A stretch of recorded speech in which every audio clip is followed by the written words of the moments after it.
உலகின் மிகப்பெரிய ஜனநாயக நாடான இந்தியாவை அடுத்த 5 ஆண்டுகளுக்கு ஆட்சி செய்ய போவது யார் என்பதை முடிவு செய்யும் நாடாளுமன்ற தேர்தல் பற்றிய துல்லியமான விவரங்களை நாட்டின் அனைத்து பகுதிகளிலுமிருந்து திரட்டி தரும் புதிய தலைமுறையின் முயற்சிதான் நாட்டின் நாடிக்கணிப்பு.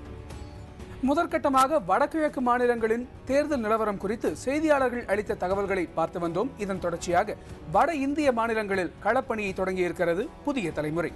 அந்த வரிசையில் ஏற்கனவே சத்தீஸ்கர், பீகார் ஆகிய மாநிலங்களை பற்றி பார்த்தோம். இன்று நாம் பார்க்க இருப்பது ஜார்க்கண்ட் மாநிலம் பற்றி.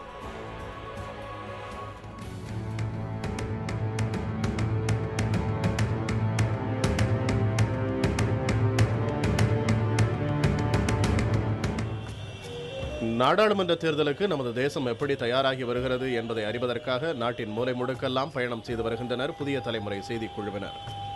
பயண திட்டத்தின் முதற்கட்டமாக வடகிழக்கு மாநிலங்களிலிருந்து நேரடியாக தகவல்களை வழங்கியது புதிய தலைமுறை.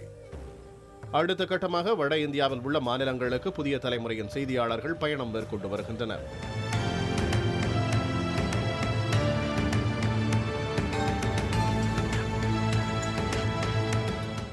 இதன் ஒரு பகுதியாக செய்தியாளர் கலாநிதி தற்போது செய்தி சேகரிக்கும் பணியில் ஈடுபட்டிருப்பது இந்தியாவின் பாரம்பரிய அடையாளங்களுள் ஒன்றாக திகழும் ஜார்க்கண்ட் மாநிலத்தில். வாக்காளர்களின் மன ஓட்டத்தை புரிந்து கொள்வதற்காக ஜார்க்கண்ட் மாநிலத்தின் பல்வேறு பகுதிகளுக்கும் பயணம் செய்திருக்கும் கலாநிதி பழங்குடி மக்கள், பலதரப்பு அரசியல்வாதிகள், பத்திரிகையாளர்கள் உள்ளிட்ட பல்வேறு தரப்பினரையும் சந்தித்து பேசியுள்ளார். நாகரிகம் தோன்றிய காலத்திலேயே மனிதர்கள் வாழ்ந்ததாக கருதப்படும் இந்த பகுதி இன்று பின்தங்கி இருப்பதற்கு காரணம் என்ன? நாடாளுமன்ற தேர்தல் முடிவை தீர்மானிக்கப் போகும் காரணிகள் என்னென்ன? ஜார்க்கண்ட் மாநிலம் அரசியல் நிலையற்றிருப்பது ஏன்?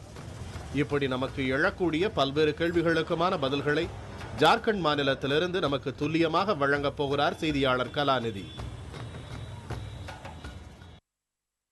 தேசிய பொருளாதாரத்தில் கணிசமான பங்களிப்பை வழங்கி வரும் ஜார்க்கண்ட் மாநிலம் அரசியல் ரீதியிலும் தேசிய அளவில் அடிக்கடி கவனிக்கப்பட்டு வருகிறது.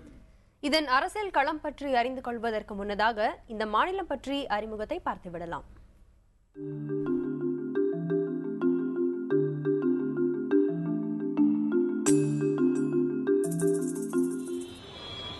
சிந்து சமவெளி நாகரிக காலத்திலேயே மக்கள் வாழ்ந்ததாக கூறப்படுவது தற்போதைய ஜார்க்கண்ட் மாநிலம் அமைந்திருக்கும் பகுதி. ஜார்க்கண்ட் மாநிலத்தில் வசிக்கும் சில பழங்குடி மக்கள் பேசும் மொழி பண்டைய கால ஹரப்பா மக்கள் பேசிய மொழியைப் போல் இருப்பதாக வரலாற்று ஆசிரியர்கள் கூறுகிறார்கள். பிற்காலத்தில் முகலாய பேரரசின் ஆட்சி காலத்திலும் முக்கியத்துவம் பெற்ற பகுதியாக ஜார்க்கண்ட் விளங்கி இருக்கிறது. பிரிட்டிஷ் காலனி ஆதிக்கத்துக்கு எதிராக கடுமையான போராட்டங்களை நடத்திய பெருமையும் ஜார்க்கண்ட் பகுதி மக்களுக்கு உண்டு. ஜார்க்கண்ட் என்றால் கானகம் என்று பொருள். ஜார்க்கண்ட் மாநிலத்தின் ஒட்டுமொத்த மக்கள் தொகையில் 28% பேர் பழங்குடியினர், 12% பேர் தாழ்த்தப்பட்டவர்கள். இந்தியா முழுவதும் ஒட்டுமொத்தமாக கிடைக்கக்கூடிய கனிம வளங்களில் 58% அளவிற்கான கனிம வளங்கள் ஜார்க்கண்ட் மண்ணிற்குள்ளாக புரிந்து கிடக்கின்றன. ஜார்க்கண்ட் மக்களை பொறுத்தவரைக்கும் அவர்களுக்கு முக்கிய தொழில் வாய்ப்பாக, வேலை வாய்ப்பாக அரசு உருவாக்கி வைத்திருப்பது 2 விஷயங்களைத்தான். தன்பாதில் இருக்கக்கூடிய நிலக்கரி சுரங்கம் மற்றும் ஜாம்ஷெட்பூரில் இருக்கக்கூடிய இரும்பு தாது வெட்டி எடுக்கும் தொழில் மற்றும் இரும்பு தொழிற்சாலைகள் தான். ஆனால் இங்குள்ள கனிம வளங்களை வெட்டி எடுப்பதில் அரசு மற்றும் தனியார் நிறுவனங்கள் மிகப்பெரிய அளவிலான முனைப்பை காட்டி வருகின்றன.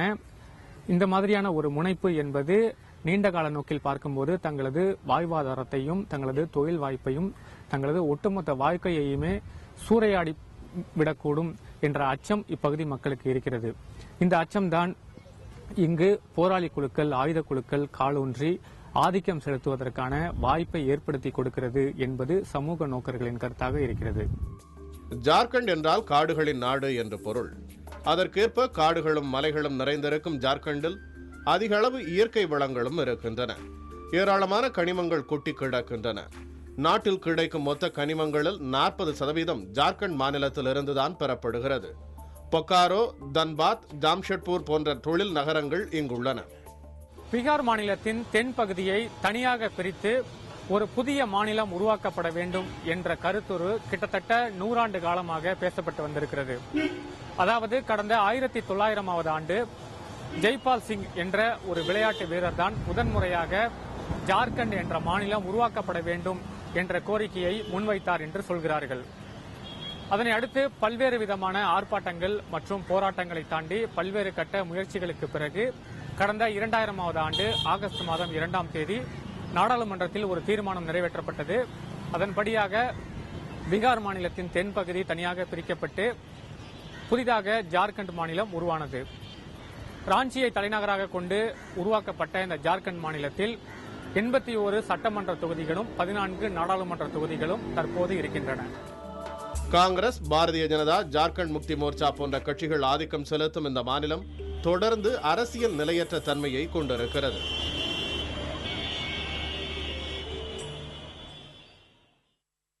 ஜார்க்கண்ட் மாநிலத்தில் காங்கிரஸ் ஆதரவோடு ஜார்க்கண்ட் முக்தி மோர்ச்சா கட்சி தற்போது ஆட்சி செய்து வருகிறது.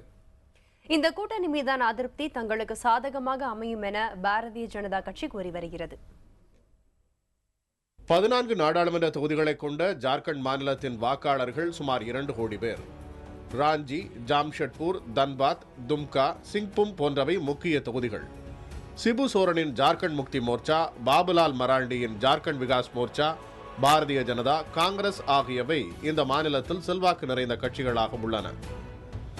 2009ஆம் ஆண்டு நாடாளுமன்ற தேர்தலில் பாரதிய ஜனதாவுடன் ஜார்க்கண்ட் முக்தி மோர்ச்சா இணைந்து போட்டியிட்டது. இதில் பாரதிய ஜனதா 8 தொகுதிகளிலும், ஜார்க்கண்ட் முக்தி மோர்ச்சா 2 தொகுதிகளிலும் வெற்றி பெற்றன. காங்கிரஸ், ஜார்க்கண்ட் விகாஸ் மோர்ச்சா ஆகிய கட்சிகள் தலா ஒரு இடத்தில் வெற்றி பெற 2 தொகுதிகளை சுயேட்சைகள் கைப்பற்றினர். ஜார்க்கண்ட் மாநிலத்திலிருந்து சிபு சோரன் சுயேட்சை எம்எல்ஏவாக வெற்றி பெற்று முதலமைச்சர் பதவி வகித்த மதுகோடா, பாபுலால் மராண்டி, யஷ்வந்த் சின்ஹா, கரியமுண்டா, முன்னாள் மத்திய அமைச்சர் சுபோத்காந்த் சகாய், சுயேட்சை வேட்பாளர் இந்தர் சிங் நாம்தாரி ஆகியோர் மக்களவைக்கு தேர்வு செய்யப்பட்டிருக்கிறார்கள். கடந்த ஆண்டு பாரதிய ஜனதாவுடன் கூட்டணியை முறித்துக் கொண்ட ஜார்க்கண்ட் முக்தி மோர்ச்சாவுக்கு காங்கிரஸ் கை கொடுக்க மாநிலத்தில் அந்த கட்சியின் ஆட்சி தொடர்கிறது.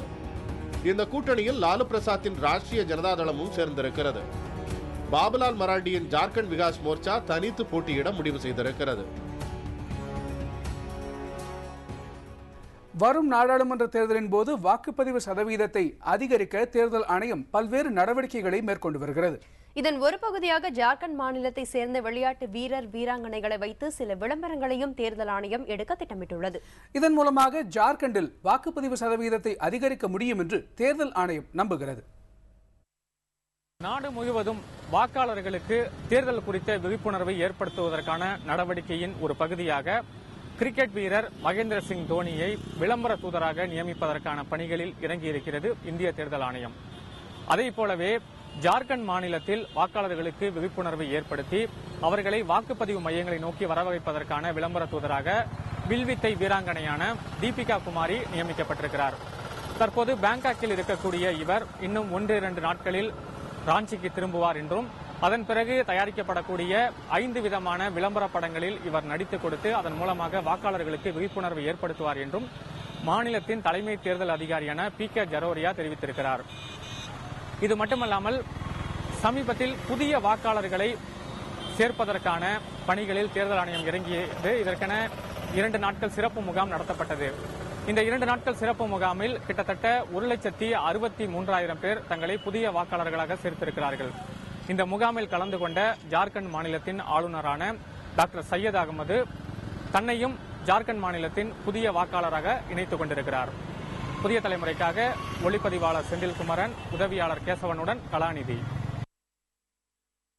ஜார்க்கண்டின் அரசியல் நிலையற்ற தன்மைக்கு என்ன காரணம்? தற்போது எந்த கட்சிக்கு ஆதரவான சூழல் நிலவுகிறது? ஜார்க்கண்ட் மாநிலத்திலிருந்து செய்தியாளர் கலாநிதி தரும் நேரடி தகவல்களை ஒரு இடைவேளைக்கு பிறகு பார்க்கலாம்.